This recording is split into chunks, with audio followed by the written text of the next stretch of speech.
And now turning to our program, please welcome Barbara Velez, President Velez and Associates, to introduce our speaker.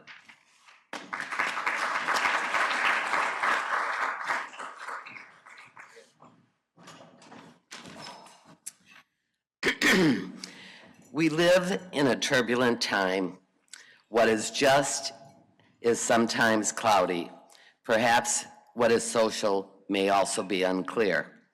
However, my friend, Colleen Foley, as leader of Milwaukee's Legal Aid Society, has a very transparent moral compass she utilizes to navigate social justice issues with a commitment to the rule of law. A staunch supporter of the underserved, Colleen and the Legal Aid Society works hard to assure that the marginalized residents of southeastern Wisconsin are treated fairly and with dignity when facing eviction, guardianship, consumer protection, financial health, civil rights, and immigration legalities. For more than a century, the Legal Aid Society of Milwaukee has been committed to ensuring equal access to legal representation to build a more just and equitable society. Colleen works alongside a staff of more than 65 lawyers, paralegals, and administrators, serving more than 6,000 Milwaukee residents each year. A native of Maine, Colleen earned her undergraduate degree in English from Boston College and a law degree from North Central. Transplanted to Wisconsin with her husband, recently retired Professor Kent Redding, a professor of sociology at UWM, which is how I met Colleen. Colleen was Milwaukee County's Corporation Counsel for 12 years until accepting the mantle of Executive Director of Legal Aid Society nearly 8 years ago. She embodies the Legal Aid Society mantra, practicing law is our passion, serving people is our purpose. Please welcome fellow Rotarian and Executive Director of the Legal Aid Society, Colleen Foley.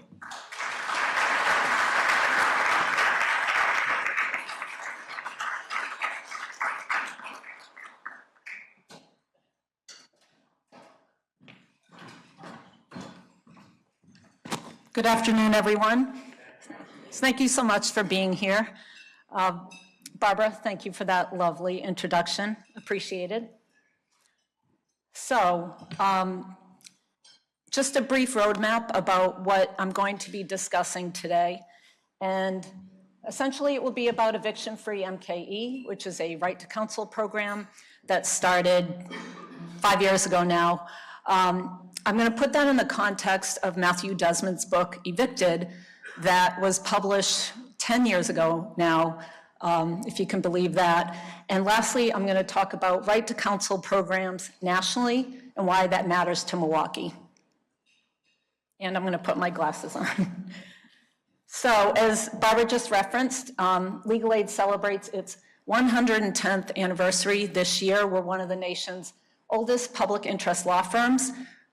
There's our mission statement right there. And we have 35 attorneys and 25 support staff spread across 2 different offices. There's a picture of some of our team out in the community doing what they do best.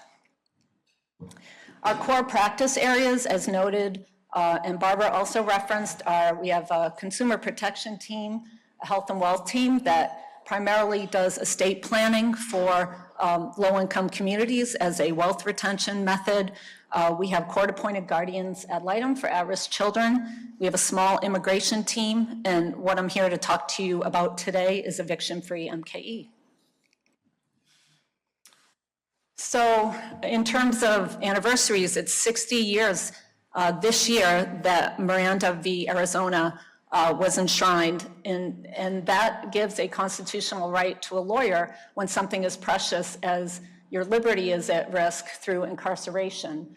And I've included a quote here from a DC Circuit Court judge contrasting that with a civil right to counsel, in that equally deals with precious liberties and things that we hold dear, such as custody of our children and shelter and housing stability.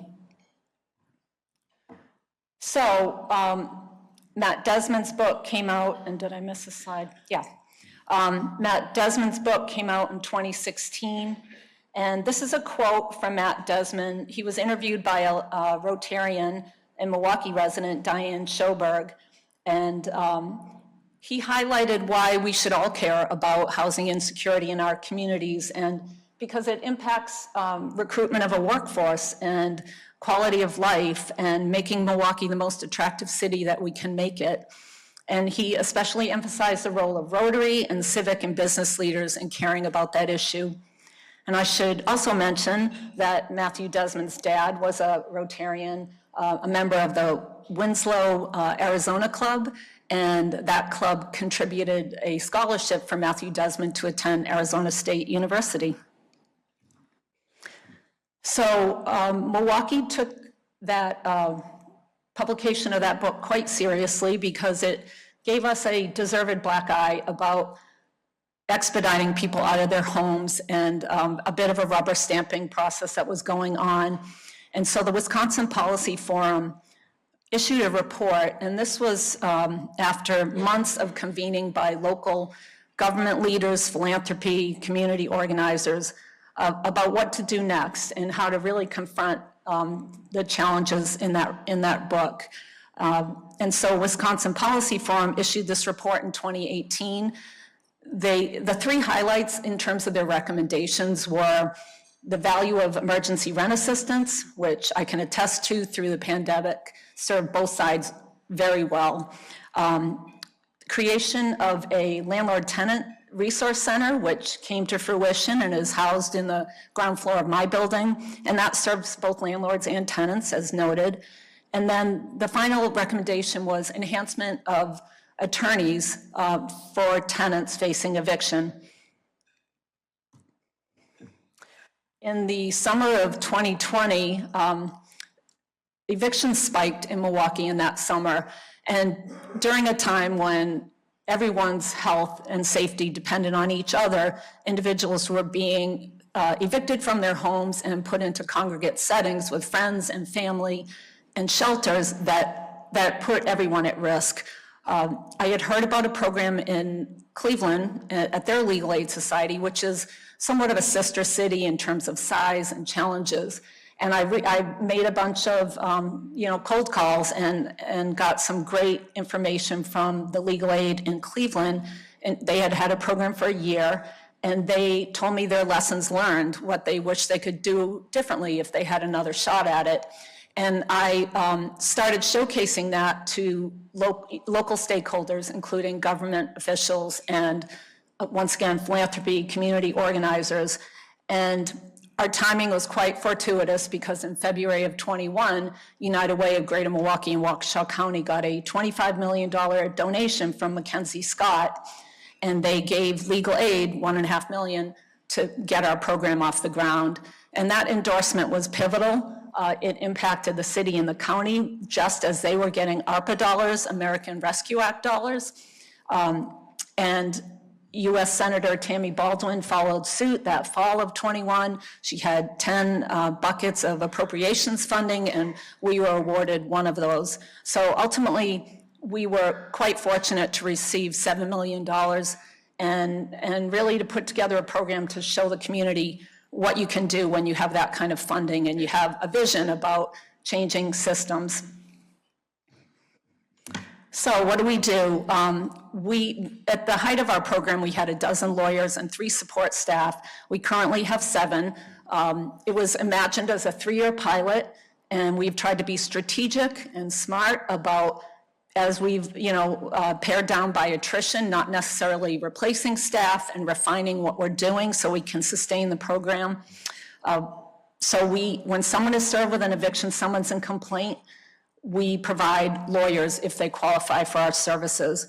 And qualifying for our services is at or below 125% of the federal poverty guidelines. And I'll talk in a few minutes about what that equates to in terms of annual income. But we have a contract with the statewide docket system, CCAP, and that gets us a daily list of everyone who's in the eviction pipeline so that we can send them a postcard and let them know of our services. We also have a an electronic intake and a hotline where individuals can ascertain in just about 2 minutes if they qualify for our services. We also do pre-eviction services because we're not doing our job right if we are not stopping evictions from happening in the first place. So we are very much about prevention. We have lawyers who talk to people about notices that they get where there's a dispute with their landlord before the eviction gets filed. We have a lawyer who's committed to habitability issues and trying to run interference and ensure that if we can resolve an issue with a landlord, we work with the tenant and the landlord to do so.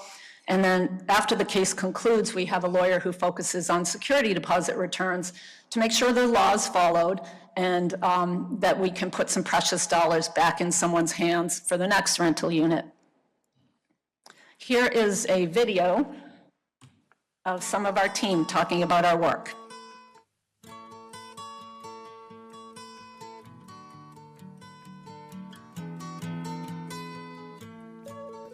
Eviction Free MKE at its 4-year mark is more than just eviction defense. It is also about affirmative legal services. I think there are people who don't open their mail, don't get the letters we send out, don't seek help ahead of time, but go to court. And so we have started setting up a table in the hallway outside of room 400 where the first appearance for evictions are held. And we have some interview space that the courts have provided so that we can meet people on the day of their hearings, before their hearings, interview them, do our conflicts checks and everything, and help provide as much advice and representation as possible the day of the hearings. So even people who miss the opportunity to get help ahead of time, which is preferred because it gives us more time to prepare and research their case, still have an opportunity to meet with an attorney and get some advice to try to avoid or soften the impacts of an eviction as much as possible. We also offer drop-in clinics in the 53206 zip code, where we welcome community members to the Dominican Center and Hepatha Lutheran Church on Locust, where we welcome community members to come in, talk to us about their legal issues, and we try to cast a wider net at those drop-in clinics. If another team within Legal Aid Society of Milwaukee can offer assistance such as consumer law, we'll talk to our team members here, see if there's ways that we can help out these community members that are showing up to these drop-in clinics and try to address these landlord-tenant issues before court action. One of the things we like to do is we like to go out into the community and explain about both renters and landlords' rights and responsibilities. And so we do training for the West Dallas landlord clinics that they do every year. We also go out to community groups to explain to people in the community both what they have to do as tenants and how to document issues that they might have in order to better represent themselves in court. With the ceiling clinics, when an eviction is dismissed or a case is done, it still shows up on CCAP for a couple years.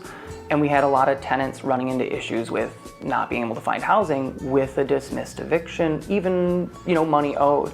So we started up a monthly ceiling clinic in March of 2024 to help give advice as well as fill out paperwork to help get these old evictions off people's records.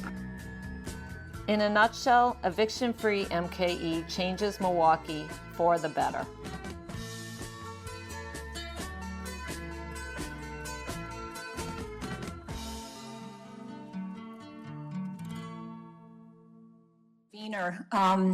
We have held 2 landlord-tenant symposiums in 2022 and 2024. We're getting ready to put together a 3rd in 2026. Those have been incredibly courteous and frank, and with a recognition that there is a lot of common ground here for a system that was previously quite fractured and that wasn't serving anyone very well. As you just heard from one of our attorneys, Lillian Cheeseman, we have a landlord training program. And we have also gotten, done a bit of a roadshow and talked at an ABA conference a few years ago. And the thought is, you know, there was a certain narrative that got painted about Milwaukee with the book Evicted, and we have worked very hard to change that narrative, not just for our city, but, you know, nationally, because there's a lot of innovation that's been done. That group that met in 2018, that was quite fortunate because it predated the pandemic and things were already happening, and there's a lot of great work being done in town, but we want to share the good word that Milwaukee is a city of innovators. We confront our challenges and we are smart about how to fix things. Here's a 1-minute clip from one of our paralegals, Aisha Ware, and she does a tenant certification program, and that's a way to make tenants more attractive to landlords, and they can provide this to a landlord and show that they're aware of their rights and responsibilities.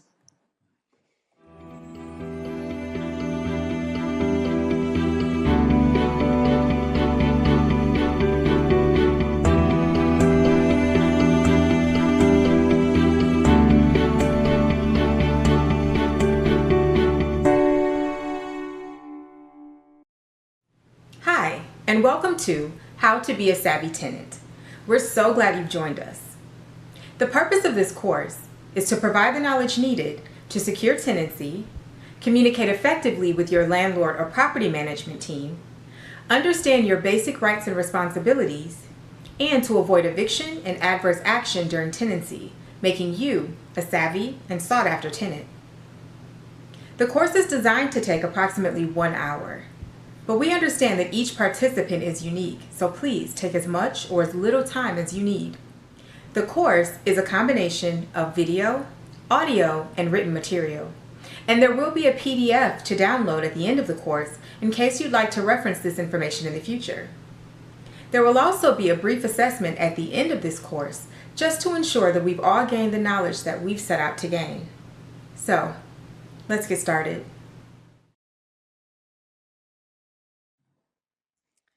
So I'm going to step back a little bit and share with you data from a local group, data you can use, which indicates that in certain neighborhoods, particularly the neighborhoods that we serve, people are spending over half of their income on their rental housing. And there's also an average on the left-hand side of the screen there about what average rent costs in our city. And then, of course, the cost of groceries continues to tick up. I referenced at the beginning who we serve. We do serve people at or below 125% of the federal poverty guidelines, yet 80% of our clients are at or below 100% of the federal poverty guidelines. And just to translate that into annual dollars, it is very low income, particularly given what I just referenced about how many people are spending more than half of their income on their housing. That should be about 30%. On average, it's over 50%, as just noted by data you can use. So I just wanted to share that income information because it's people are stretching dollars here and making very hard choices. Our client demographics for the first 4 years of our program, overwhelmingly, we're serving, as you can see in that blue box, 60% of our clients have at least one child in the home. And we are predominantly serving Black women with children. That is a reflection of historic redlining in our city and Black male incarceration, among other things. So since 2021, we have served over 31,000 individuals, and that equates to over 12,500 households. When we started, less than 3% of tenants had representation. In 2025, that rose to 17%. We also saw a 40% drop in the default rate. That is a singular statistic not seen by any other county in this state. So of the 72 counties in Wisconsin, only Milwaukee has an eviction free program, a right to counsel program, and we are the only ones seeing that sort of default rate. And why you should care about that, or why any of us should care about that, is it instills, when people show up and exercise their rights, it instills faith in the system, that the system is working as it's intended, that it's not lopsided, and that it's fair and just. Also wanted to note that we've had a 13% reduction in eviction filings between 2022 and 2025. So things are most definitely improving. For the first 3 years of our program, we had an analysis done by a group called Stout out of New York City. They are a global data analytics firm, and they assessed our numbers, and they issued a report just about a year ago in January of 25, and they found $23.3 million of total estimated fiscal and economic benefits to Milwaukee from our program. And that equates to a $4.66 benefit for every dollar spent. So a significant return on investment for this program, in addition to the societal issues it addresses. Just to distill that big number down, it's cost savings where you would expect to see them. The social safety net system, that is a big cost saver for that system. Retaining residency in Milwaukee, so people aren't relocating out of county or out of state. Crime costs are reduced because people make bad choices when they lose their housing and they're desperate. It's reduced cost related to foster care because children remain in their homes and families are more stable. And also what you would expect in terms of other benefits with educational attainment, success in schools for children who are not being destabilized by loss of their home, and employment stability for parents. Finally, the third part of this, I just want to step back and educate everyone about what we've seen nationally with right to counsel movements. It's happening nationwide, and here's just a map showing you where it's occurring at the state and local level in terms of ordinance enactments or legislative enactments. It is not a red or a blue issue. If you just take a survey of the states that are in various stages of implementation, it's pretty reflective of cities and states large and small. And support is growing across the political spectrum.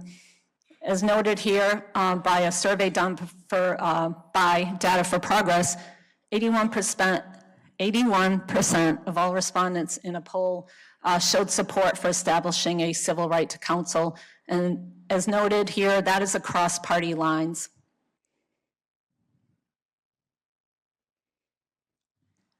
We've heard, I've been to a number of Rotary lunches where the speakers have discussed all the great media attention to Milwaukee. This is such a cool city. And, you know, just here's a sampling of some of the articles that have come out recently, which people are paying attention to Milwaukee. It's an exciting place to live and work, and we want to keep it that way and do better. And we've certainly seen other cities nationally where when they haven't managed housing insecurity, it has managed that city and changed the reputation of a city in terms of a desirable place to live and grow. All right, so just to wrap it up, I hope you have a deeper appreciation for the Legal Aid Society Milwaukee and Eviction Free MKE. You know, are we closer to seeing advancements in housing security since the publication of Evicted 10 years ago? I would strongly posit that we are. And just sharing with you national right to counsel enactments, why it's, and I believe that is relevant to Milwaukee and Milwaukee continuing to grow and succeed. Thank you so much. I welcome questions.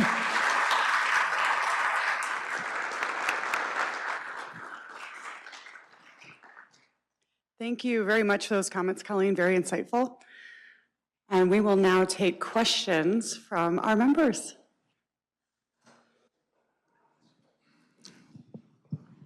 Hi, Dan Jenkins.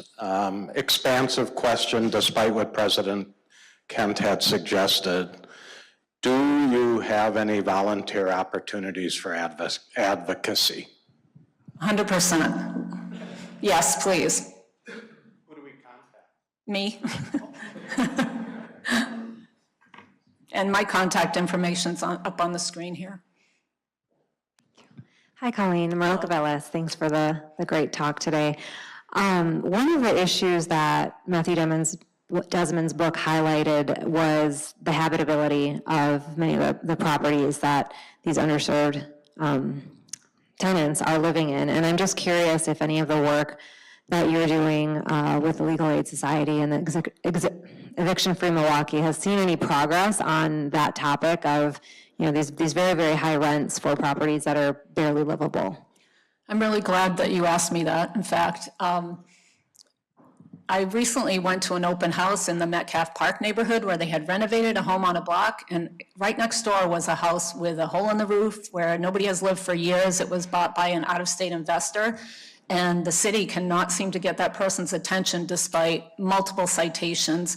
And we have reached out to the city attorney's office. We would love to co-counsel and start doing receiverships on these properties, because how do you get the attention of an out-of-state landlord who doesn't care about a dilapidated property in a neighborhood? And it, you know, we've all seen it. It takes down the whole block, and people are really working hard in these neighborhoods to enhance the look of the block and their own properties. So we have been in touch with Evan Goyke in his office, and we're going to continue to nag them about that because it's very important. I should also mention we have a side project that Northwestern Mutual funds, which is for new homeowner, first-time home buyers through innovative models in our city, whether it be the Milwaukee Community Land Trust or CDA. We are advising people before their closing. We go to their closing with them, and we give them post-closing advice. So we are representing over, 6,000 individuals in the city, but a piece of that, besides our eviction defense work, is home ownership, because we recognize that's a really key part to people, to the American dream and remaining in our city. But right, there's so many properties owned by out-of-state owners who are not doing what they should be doing to maintain the property, or they do have people living in these properties who are paying these sort of rents and are living in really terrible circumstances. Great presentation. Evicted got everybody's attention about Milwaukee. Rotary has heard in the past year or so of the excellent job that we're doing in sewage treatment and in homelessness, getting attention of people around the state, around the country, if not the world. Are we at the point where what you're doing on evicted properties, we can get some attention about positive stories out of Milwaukee in addition to the sewage issue and the homeless issue? Certainly. I mean, I think our work has contributed, and what's happened in the ecosystem about taking his book seriously and the criticisms about how things are being done. I know the Milwaukee County housing team does incredible work. They have this housing first model to keep people safely housed, and the number of homeless individuals in our community has gone down over the last 5 years. The county does a point in time survey end of January, and I tried to get those numbers before today, but it has come down to, in the 600s and 700s. So that team is out there doing very positive work. I have 3 adult daughters who work in this city, came back to Milwaukee, and I'm thrilled about that. And I know for a lot of people, keeping this an attractive city where people want to come and work is a big deal.